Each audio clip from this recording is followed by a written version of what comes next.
सीधे लिए चलते हैं, आपको केंद्रीय मंत्री शिवराज सिंह चौहान का प्रेस कॉन्फ्रेंस सुनाते हैं। अलग अलग संस्थान अपना अपना काम कर रहा है, लेकिन आपस में बेहतर कोऑर्डिनेशन की जरूरत है। राज्य सरकार अपने प्रयत्न करती है, केंद्र सरकार की अपनी योजनाएं, यूनिवर्सिटीज अपना काम करती है। तो हमने तय किया कि इन सबको जोड़ के एक दिशा में ले चलो। पिछले दिनों हमने खरीफ कॉन्फ्रेंस की थी, जिसमें कई राज्यों के कृषि मंत्री आए थे, और हम लोगों ने तय किया कि इस साल खरीफ की फसल के लिए ही हम विकसित कृषि संकल्प अभियान चलाएंगे। अभी हमारे जो रिसर्च होते हैं, 16,000 वैज्ञानिक हमारे पास, सब रिसर्च के काम में लगे हुए हैं। लेकिन अभी रिसर्च यहीं से तय होती है, जो पुरानी रिसर्च है उसी को आगे बढ़ा रहे हैं। हम देखें तो कि ये रिसर्च आज के लिए उपयोगी है कि नहीं है। किसानों के सामने समस्या क्या है, उनके लिए जरूरी रिसर्च कौन से है। और इसलिए हमने तय किया कि डिमांड ड्रिवन रिसर्च होनी चाहिए। हमने ये अभियान बनाया। इस अभियान में हम 2170 टीमें बना रहे हैं वैज्ञानिकों की, 2170 टीम। इसमें कम से कम 4 साइंटिस्ट, 4 वैज्ञानिक एक टीम में होंगे।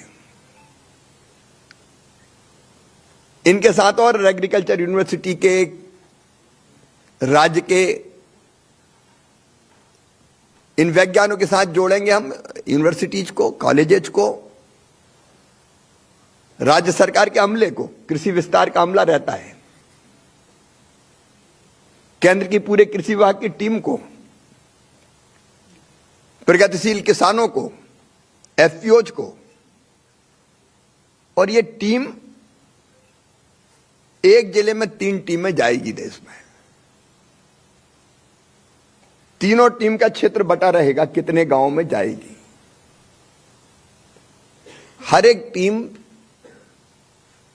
जिस एक गांव में जाएगी, वहां 5 से लेकर 10 गांव के लोग, किसान वहां आएंगे। एक कार्यक्रम सवेरे करेगी, एक कार्यक्रम शाम को करेगी। दोपहर के भोजन के समय भी किसानों से कहीं संवाद हो सकता है, लेकिन 2 प्रमुख कार्यक्रम। और इस कार्यक्रम में जिस स्थान पर वो है, वहां के एग्रो क्लाइमेटिक कंडीशंस क्या है, वहां की मिट्टी में कौन कौन से पोषक तत्व है, किन की कमी है, पानी कितना है, वर्षा कितनी होती है, जलवायु कैसी है पूरी। और उसके आधार पर वहां के सॉइल हेल्थ कार्ड, कई बार सॉइल हेल्थ कार्ड का उपयोग नहीं होता। सॉइल हेल्थ कार्ड बना, वो किसान उसका उपयोग ही नहीं कर रहे।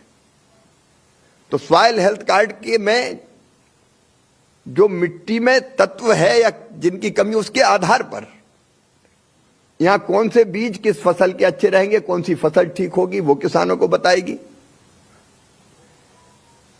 किस पद्धति से बोनी की जाए, ये भी बताएगी। कौन सा खाद कितनी मात्रा में डाला जाए, ये भी बताएगी। कई बार जिस चीज की जरूरत नहीं है वो भी किसान डालते रहते हैं। डीएपी, यूरिया, जरूरत जितनी है उससे ज्यादा हो जाता तो खर्चा भी बढ़ता है और मिट्टी का स्वास्थ्य भी खराब होता है। बढ़ते आगे, बात कुछ अन्य खबरों की करते हैं। जम्मू कश्मीर के पुंछ में